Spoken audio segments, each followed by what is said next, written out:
Hi అండి. ఈరోజు Vijju home కిచెన్లో చికెన్తో అద్దిరిపోయే డిష్ అవుట్ చేస్తున్నానండి. ఈ డిష్ పేరు వింటేనే మనకు నోరు ఊరిపోతుంది, అంత టేస్ట్గా ఉంటుంది ఈ డిష్. అదేనండి మంగళూరియన్ స్టైల్ చికెన్ గీ రోస్ట్. ఇది సింపుల్గా టేస్ట్గా ఎలా తయారు చేసుకోవాలో చూపిస్తాను. ఫస్ట్ టైం నా వీడియోని చూస్తున్న వాళ్ళు ఎవరైనా సబ్స్క్రైబ్ చేసుకొని చూడండి ఫ్రెండ్స్. నాలాంటి చిన్న యూట్యూబర్కి సపోర్ట్నివ్వండి. ఇప్పుడు దీన్ని ఎలా తయారు చేసుకోవాలో మీకు చూపిస్తాను. ముందుగా మనం చికెన్ని మ్యారినేట్ చేసుకోవాలి.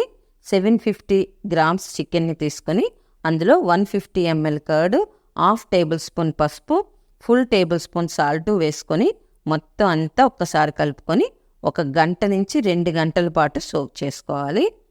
ఇప్పుడు దీంట్లోకి మసాలాలు రెడీ చేసుకుందాం. 2 టేబుల్ స్పూన్స్ ధనియాలు, 1 టేబుల్ స్పూన్ సోంపు, హాఫ్ టేబుల్ స్పూన్ జీరా, 1 టీ స్పూన్ మిరియాలు, 2 ఇంచీలు దాల్చిన, 4 లవంగాలు వేసుకొని లైట్గా మీడియం ఫ్లేమ్లో ఫ్రై చేసుకోవాలి. ఫ్రెండ్స్, ఈలోగా ఎవరైనా కొత్తగా చూస్తున్న వాళ్ళు సబ్స్క్రైబ్ చేసుకోండి ఫ్రెండ్స్. ఇప్పుడు అలా ఒక ప్లేట్లోకి తీసుకొని అదే డిష్లో 10 నుంచి 12 ఎండుమిరపకాయలు వేసుకోండి. కాశ్మీరీ రెడ్ చిల్లీ వేసుకోండి మీరు. నేను మామూలు ఎండుమిరపకాయలు తీసుకున్నాను. దీన్ని కూడా తీసేసుకొని ఒక మిక్సీ బౌల్లో వేసుకున్నాక అందులో 4 వెల్లుల్లి రెమ్మలు, 2 ఇంచుల అల్లం, చిన్న నిమ్మపండు సైజు చింతపండు వేసుకొని మెత్తగా పేస్ట్లా చేసుకోవాలి. ఇప్పుడు స్టవ్ వెలిగించి పాన్ పెట్టుకోండి. ఫ్లేమ్ సిమ్లో ఉంచుకున్నాక గీ వేసుకోండి. ఒక 100 ml గీ వేసుకుంటే సరిపోతుంది. ఇలా సిమ్లో ఉన్నప్పుడే మ్యారినేట్ చేసిన చికెన్ అంతా ఇందులో వేసుకొని చికెన్ వేసిన తర్వాత మీడియంకి అడ్జస్ట్ చేసుకొని 10 to 15 మినిట్స్ ఫ్రై చేసుకోవాలి. ఫ్రెండ్స్, ఈలోగా ఈ వీడియోకి ఒక్క లైక్ చేయండి. ఇప్పుడు ఇలా వేగిన తర్వాత ఒక ప్లేట్లోకి తీసుకొని పక్కన పెట్టుకుందాం. ఇప్పుడు అదే ఆయిల్లో కొంచెం కరివేపాకు వేసుకొని చిటిపటలాడాక ఇందాక ఫైన్గా పేస్ట్ చేసి పెట్టుకున్నాం కదా గరం మసాలాని ఇందులో వేసుకొని 2 నిమిషాల పాటు ఫ్రై చేసుకోవాలి.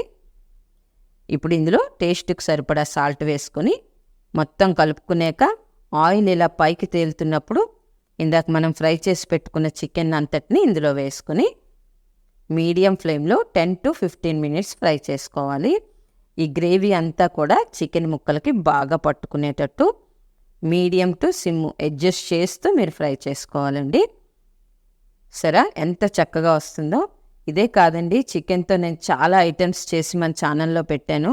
ఒకసారి వాచ్ చేయండి ఫ్రెండ్స్. స్టార్టర్స్, గ్రేవీస్ చాలా ఉన్నాయి.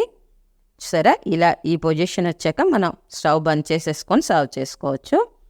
ఫ్రెండ్స్, నచ్చిందా మీకు? నచ్చినట్లయితే లైక్ చేయండి, మీ ఫ్రెండ్స్కి, రిలేటివ్స్కి షేర్ చేయండి. తప్పకుండా ట్రై చేయండి ఫ్రెండ్స్. ఈ డిష్ చాలా బాగుంటుంది. ట్రై చేశాక ఎలా వచ్చిందో కామెంట్ చేయండి. అలాగే కొత్తగా ఎవరైనా చూస్తున్నట్లయితే సబ్స్క్రైబ్ చేసుకోండి. Thank you for watching.